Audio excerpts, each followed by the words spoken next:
Well, so Simon will be back from No, Simon's coming back after Sukkot. I'm how do you telling you. realize that? Pretty sure it's after Sukkot. Oh, goodness.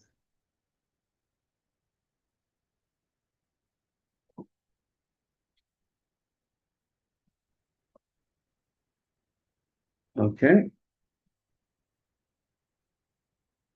So you'll help them out. You'll help the minion over there in New Orleans. Yeah, well, they're fine for high holidays. Or maybe it's Lichot in the morning. It's They true. never I will wonder know. how they do that.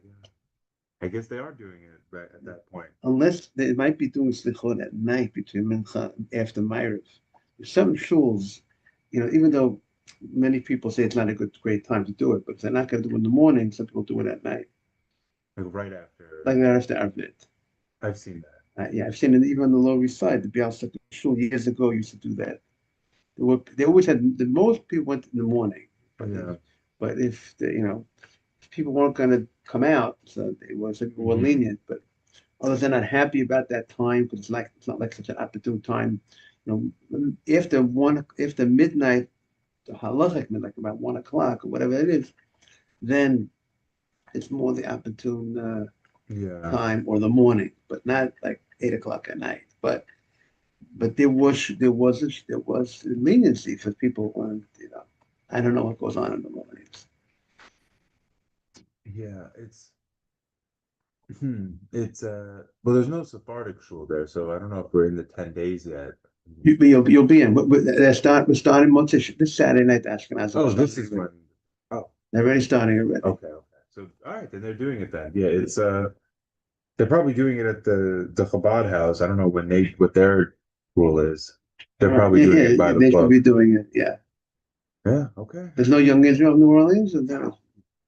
But they had probably in the suburb in Metairie. That's where there's more shuls. But in the actual city, there's only there's Chabad, and then there's one other shul that's only on Shabbat and holidays. Mhm. Okay, we're getting to the Gemara on Chavtet on page 29b. We're starting the Gemara. And the Mishnah had stated multiple cases and multiple situations of but there is an argument between the Rabbanon, the rabbis, the Chacham, what they refer to as the Chachamim most probably, and Rabbi Yehuda, where the Chachamim are more strict and the cases of the Mishnah, and Rabbi Yehuda is more lenient. Just to recall some of the cases of making a hole in an eggshell, filling it up with oil, putting it by the mouth of a lamp where the oil will drip in, and the Chachamim say cannot do that, even if the container is not an eggshell, even if it's made out of earthenware, which is type of disgusting type of material, and there's a concern that you might come to take from that oil. And if you take from that oil, we said that, and it's a big problem to take from that oil that was designated, that was set aside to as a drip for the lamp. We saw different approaches. Exactly, is the problem muksa? Is the problem um, extinguishing a fire because something that's designated for that lamp, it's as if it's in that lamp, even though it didn't drip yet, and then it's like you're extinguishing by making it go out earlier. Or Rabbi Huda is not worried. Rabbi Huda is not concerned. He's not concerned you're going to come take from it, um, because most probably holds that every Shabbat you have a lamp, you have let's say a light, a lantern with oil and a wick, and we're not afraid you're going to take the oil on Shabbat as long as you lit it before Shabbat. Here also, you lit it before Shabbat. We're not afraid you're going to take the oil. But here, what the Chacham say, but this is unique because the oil is not in the wick. The oil is this container where it's not directly attached to where the wick is because this container is on top of the oil is in a container, an eggshell, or earthenware utensil, or earthenware thing that's on top of the container that contains the wick, right? That was case one. And therefore the Mishnah says, but if you attach it together, if you solder, when it's soldering or something, you solder, you join this oil container is not just on top of this metal item that has the wick in it, and rather the oil, this container, call it the shell, you attached it, you took some clay to attach it, then then even the rabbis would agree there's no problem because no one's going to take the oil from it when it's attached. But then it's clearly that oil is part of the lantern, and we're not afraid you're going to take from it. But that was case one in the Mishnah. Case two was you have a plate of oil and you put a wick in that plate, and next to the plate of oil, you have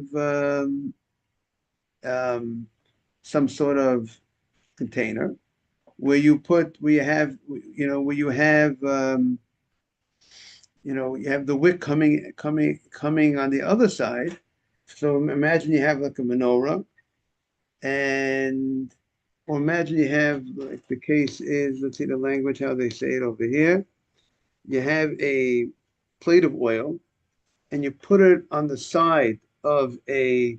So here it's on the side of a. Let's say you have, let's say you have a metal container, a metal menorah, let's say, and you have a wick on in this cup, let's say, and then there's a hole on the bottom of the cup, and that wick goes into this plate that's adjacent to this cup, and it's drawing from the plate of oil, and it's drawing into the let's say this metal cup where there's a flame going on in this metal cup, and but one end of the flame, but the wick is it's in a plate of oil next to it, right? Usually we don't. That's not how we have a lantern. We have the wick and everything. So the same container, the same place, right? The same metal shell. Usually you have the oil, the wick, and the fire. But here, the oil is not in the thing itself. It's similar to the other case. The other case was the oil was dripping in from an eggshell on top, but here instead of dripping in from an eggshell on top, it's in a plate next to it, and therefore it's drawing. And there's a wick on one end stuck into the plate of oil, and there's a wick in this container, and it's drawing from with the flame, and it's drawing from the plate. So obviously the Gemara is going to ask, what do I need both cases? And the same thing the Gemara says is an argument in the Chachamim and Rabbi Yehuda. The rabbis are concerned you might take oil from that plate, Adam, and take oil from that plate. You are removing some of the source of the fire. That oil was designated for the lantern. There was the plate with a wick in it, and yes, the fire is in the other container. So the rabbis are afraid you might take oil from it. And Rabbi Yehuda says, I'm not afraid. People see that it's being used for a fire, you're not going to take it, right? That's the same argument. So what's the question of the tzricha? The question is, what do we need both cases? The question says there's something novel in each case that you will not be able to learn one case from the other. Therefore, the Mishnah is not interested in telling us multiple cases of something if you could do it in one shot. If you could give me a precedent and you tell me that there's an argument in this case, I'm not going to tell you the argument in the other case. Every time, if I have to say the argument, there's a real law point, Adam, right? I have to tell you that the argument of Friedman versus Laufer, the rabbis versus Rabbi Yehuda, is in case A and case B. What are you going to tell? If I can figure it out, you don't have to tell me. The fact that you go ahead and you tell me is something unique. We have the great Saul Hadayas here. We are so proud to see him and happy to see him. Okay, we're just starting the Gemara on the Mishnah. If you want, there's another Gemara right by your left hand. Just to bring Saul just to update you, it'll be a little review for Adam. The Mishnah states, this is the Mishnah that many people say on Friday night. Ashkenaz community, this is part of the Friday night Bama Madlikin, the second parak of Masechta Shabbat that they say Friday night, right before Baruch Hu and Arvit. Don't they do that for people who are like late or something? The main reason why we say it. Is that not the case? That might be the reason why we say. That you don't say it if people, you know what I mean? But I mean, I'm not sure if that was the reason why that was, but that's been said why we have the Chazara, after Arvit, right? We do the Chalachash. Everybody does the Lachash, and then you have like a mini Chazara Tashatz, right, which is called Berkat Ein Sheva. It resembles the 7 brachot of the Amidah because it has parts of themes of all the 7 brachot of the Amidah. It's one bracha that has 7, that contains 7, meaning let's say the first, how does it open up? Bracha ta Hashem, Elokei Avraham, Elokei Yitzchak, Elokei Yaakov, Elokei Banorah. That resembles the bracha of Ot. And then B'chayei Meitim B'ma'amaro, right? That represents the bracha of B'chayei Meitim. See what I'm saying? It's a mini, and that is brought down what I saw, because in case of people delayed in their davening, they might have came late to synagogue, so you want to extend the davening so they shouldn't walk home by themselves because it was dangerous. But if it might be possible that the Madlikin was also for that purpose. You know what I'm saying? So the Mishnah states you can't make a hole on an eggshell and fill it up with oil and let the oil drip from the eggshell into a, like say, a lamp, and and have a fire in the lamp, and fire and the oil that's being given to the lamp, the fuel, is from this eggshell that's doing a little drip. The Mishnah says there's an argument. The Chum say you can't set up a light that way. The oil has to be in the same container that the wick is burning. You can't have the oil, like Adam's thing. You can't have the oil in a cup, in the wick, and it's dripping into here, and the wick is burning over here. What's the concern? Rabbi says you might take from the oil that's in the cup. It says the oil that's in the cup is feeding this fire. It's like it's the rabbis consider this oil as like part of the fire. And if you take the oil, now the fire's going to go out earlier because you took the fuel. And that's like extinguishing. And one of the malachot on Shabbat is, look who's here, David Cohen is here. That's great, David. We're waiting for you. Your seat is waiting. It's waiting for you. Nobody touched your seat. They're waiting for you. Right, David, we're just explaining. Thank you very much. We're just explaining. Good to see you. Good to see you. Great to see you, David. Yeah, same here. Really, I should stand up to David. Have respect. Okay. Then the Mishnah states, on Shabbat, one of the 39 malachot on Shabbat is extinguishing a fire. There's a malach on Shabbat, you're not allowed to make a fire on Shabbat. You're not allowed to extinguish a fire on Shabbat. Those are from the Avot malachot. Now, the rabbis, a lot of times, one of their jobs is to protect us that we should come to violate the Shabbat. Correct? So they make certain zerot, they make certain enactments to protect us.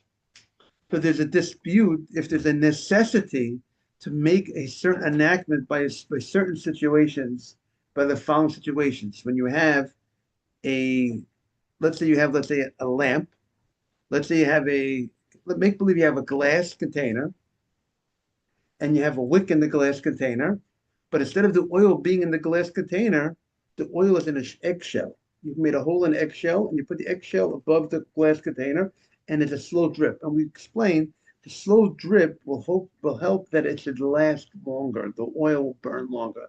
Because when you have a lot of oil saturated in one spot, the wick absorbs more.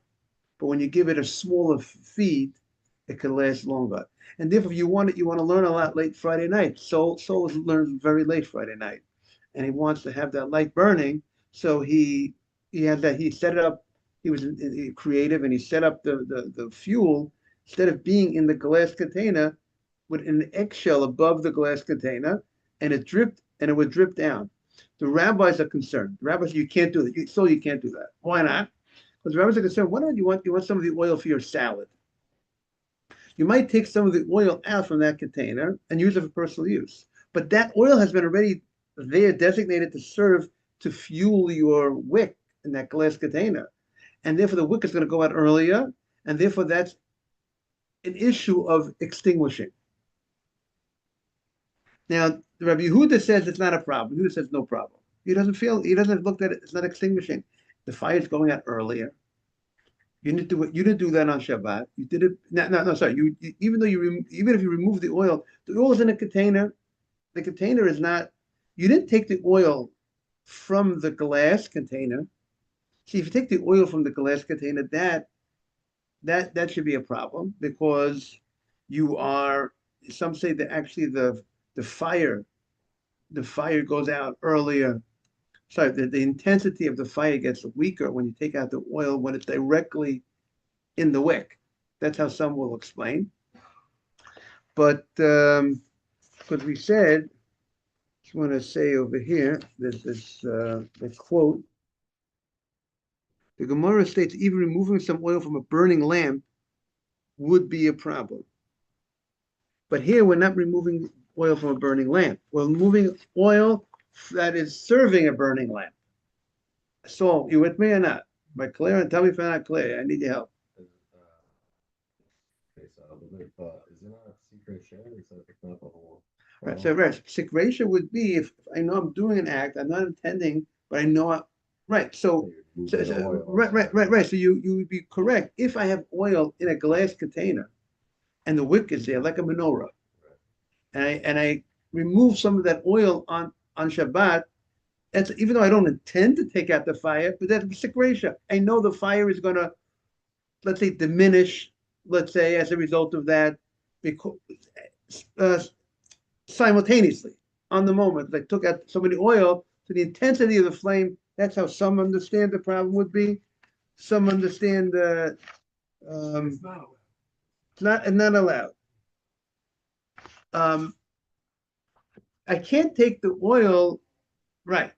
Now, even Rabbi Yehuda, who says you could go ahead and set up I want to clarify, you could set up before Shabbat, you could take an eggshell, make a hole, put oil in it, and use it as a drip to feed. He's not going to say on Shabbat you're allowed to remove the oil from this eggshell, but he's not going to make a gezer. He's not going to forbade you to set it up that way. He's not concerned you're going to move the oil from the eggshell because it's the same way if you have a lantern and the oil is actually in the same glass container is already there. You don't put up a separate thing to feed it. People know this is used for burning purpose. I'm not going to take it for personal use. So if Yehuda says people will be careful as well when it's in the eggshell above the glass thing. The Chacham say, you know what? Since it's not directly in the glass, it's only above it.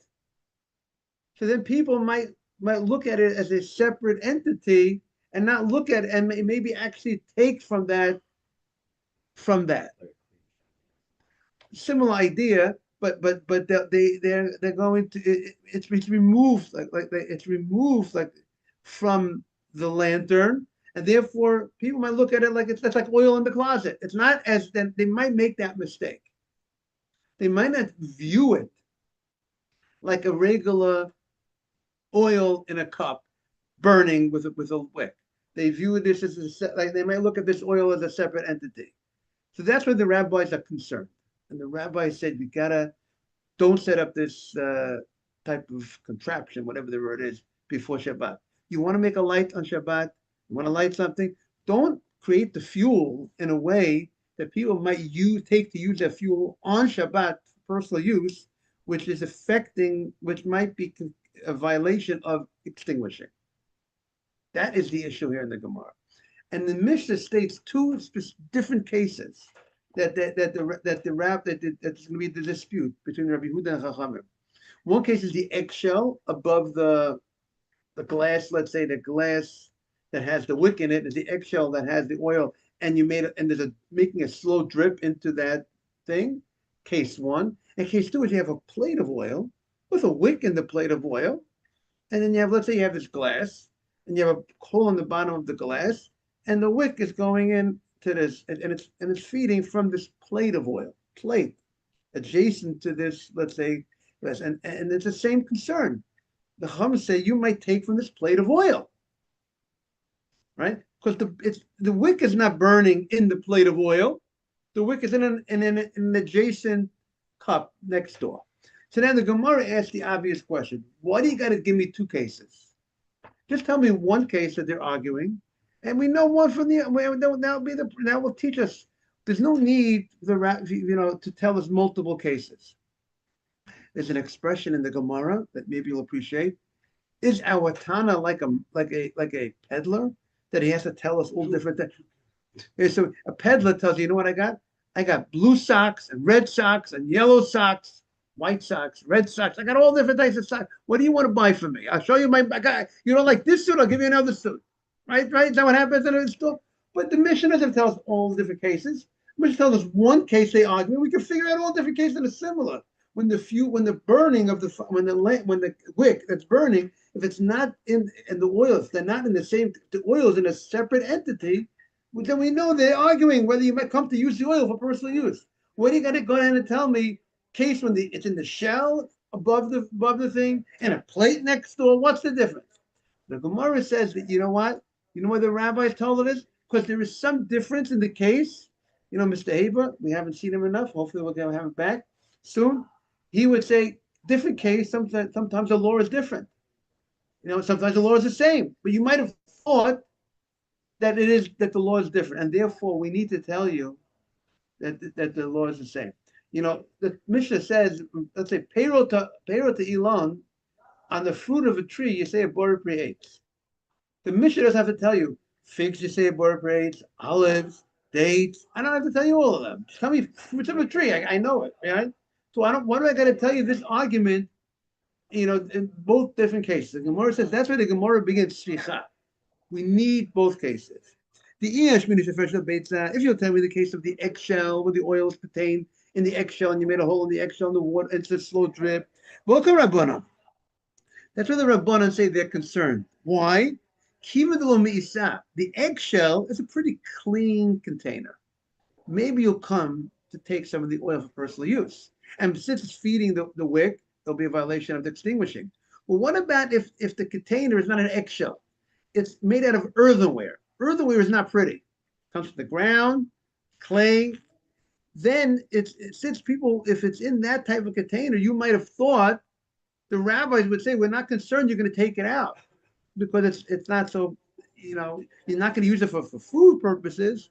So maybe there might be some other purposes you might want, and maybe you might have been concerned to use it for other type of purposes.